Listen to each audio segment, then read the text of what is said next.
ایک تو ایک میرا چھوٹا سا کوشچن تھا کہ الحاد جو ہے یہ انسان کی جو ذہنی تھنکنگ ہے، جو انسان کی سوچ ہے، اس کے اوپر کس قسم کے افیکٹ ڈالتا ہے، کہ کیوں یہ لوگ اتنی جلدی چھوٹی چھوٹی چیزوں کے اوپر ایک تو ٹچی بہت زیادہ ہو جاتے ہیں. مین ٹو سے ہم لوگ ہیں، ہمیں آج جو ہے وہ ہم نے سوچا ہوا تھا گھر سے یا فون کیا ہوا تھا جی چکن بنا لیں، یہ کر لیں وہ کر لیں، اب گیس نہیں آئی، کوئی مسئلہ ہوا نہیں بنا، جو ہے اچار ہے کھایا کھا کے سو گئے.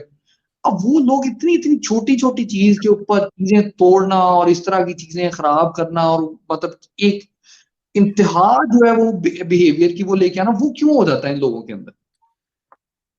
مجھے ایک اقتباس یاد آ رہا ہے ابن خلدون کا. انہوں نے اپنے مقدمے میں ایک عجیب بات لکھی ہے.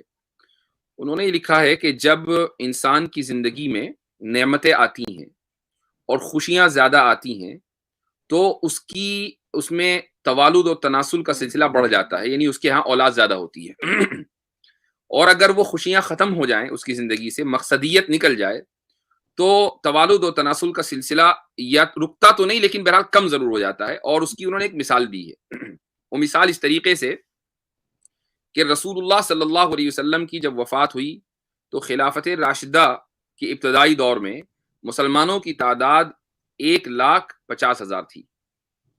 اس کے 200-250 سال کے بعد معتصم باللہ نے، خلیفہ عباسی نے، ایک اس کی جنگ ہوئی کسی دوسری قوم کے ساتھ، تو اس کے فوجیوں کی تعداد 9 لاکھ تھی.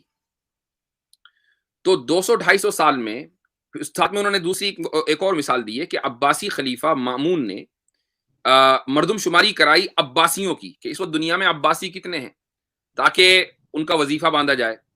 تو صرف عباسی جو تھے وہ مامون کے زمانے میں، اور مامون ہارون کے بیٹے ہیں، بالکل ابتدائی خلافہ، اس کے زمانے میں 30,000 عباسی، یعنی ایک فیملی کے 30,000 ممبر تھے.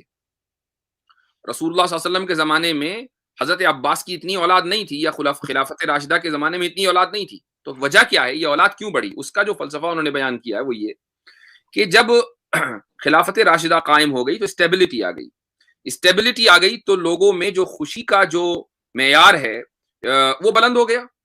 اب خوشی کا پیمانہ جب بلند ہو گیا تو ظاہر ہے کہ اس کا جو لازمی نتیجہ ہے وہ ہے توالد و تناسل کا بڑھنا. ملحدوں کے اندر یہ خوشی کبھی نہیں ہوتی، جو ہوتی ہے وہ بہت ہی ٹیمپریری ہوتی ہے. مثال کے طور پر آپ نے ان کو سپر چیٹ بھیج دی $5 کی، $5 کی، ڈیپینڈنگ کہ آپ کہاں ہیں، وہ خوش ہو گئے. بس اتنی ہی خوشی ہوتی ہے. لیکن اس کے بعد چونکہ دولت آپ کو کبھی بھی خوشی نہیں دے سکتی ہے، یہ ایک پروون فلسفی ہے. آپ دولت کے جس معیار پر بھی پہنچ جائے آپ ہمیشہ آگے بڑھنا چاہتے ہیں، تو اس لیے دولت آپ کو کبھی خوشی نہیں دے سکتی. تو حقیقی خوشی زندگی میں نہیں ہوتی، جو ہوتی ہے وہ تھوڑی دیر کے لیے ہوتی ہے. یہی وجہ ہے کہ ان کے یہاں توالد و تناسل بہت کم ہوتا ہے. آج مغربی ممالک میں دیکھیں کہ ان کی آبادی کیوں گھٹ رہی ہے. ان کی آبادی اس لیے گھٹ رہی ہے کہ ڈپریشن زیادہ ہے. ڈپریشن کیوں زیادہ ہے؟ چونکہ زندگی کا مقصد ختم ہو چکا. مسلم دنیا کے اندر آپ چلے جائیں، آبادی کیوں بڑھ رہی ہے؟ آبادی بڑھ رہی ہے، ہم کہتے ہیں کہ آبادی بڑھ رہی ہے، اس لیے بڑھ رہی ہے کہ ڈپریشن نہیں ہے.